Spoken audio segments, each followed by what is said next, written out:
For many years, I would probably have told you that there is no separate self. In fact, I still find that perspective makes more sense to me than the idea that somewhere inside experience there's a little me pulling the strings. Years ago, during a very deep meditative state, what some traditions call the seventh jhāna, the base of nothingness, something changed profoundly in the way experience appeared for me. That experience didn't feel imagined. It wasn't an intellectual idea. It fundamentally changed how I viewed the separate self. So nothing I'm about to say dismisses that. But over time, another question began to emerge.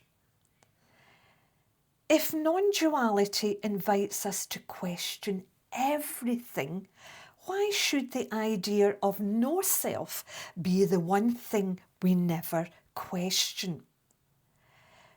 Think about how the mind actually works. It creates opposites, self or no self, free will or determinism, God or no God, materialism or idealism.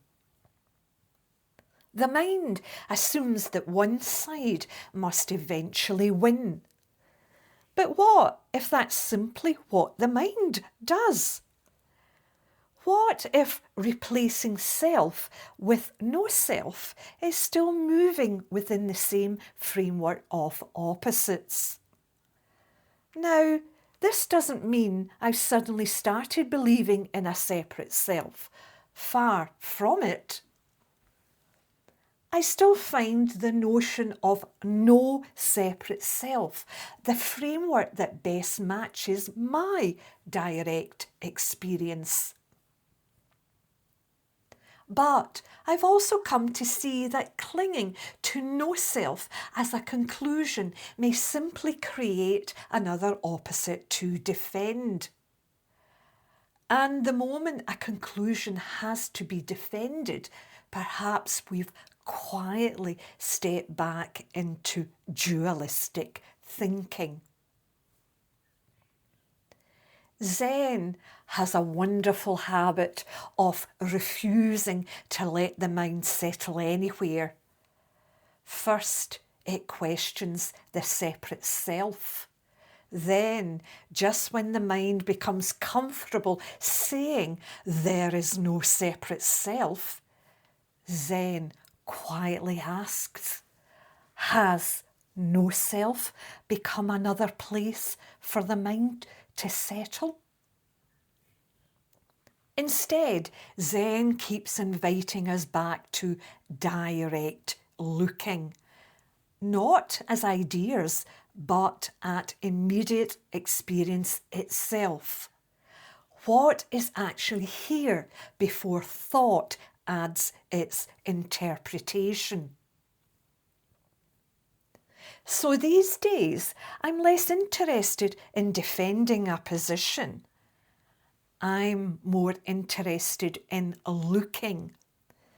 Can a separate self actually be found in direct experience by simply looking for one rather than just thinking about one?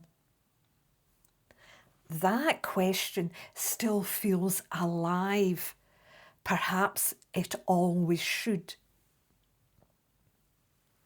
Because the moment inquiry becomes certainty, the mind has probably found another place to stop. And maybe non-duality was never pointing towards another conclusion. Maybe it was pointing beyond the need for one. If some of these ideas are new to you, I explore what I mean by looking in direct experience in video 25. can you find the self? Thanks for listening.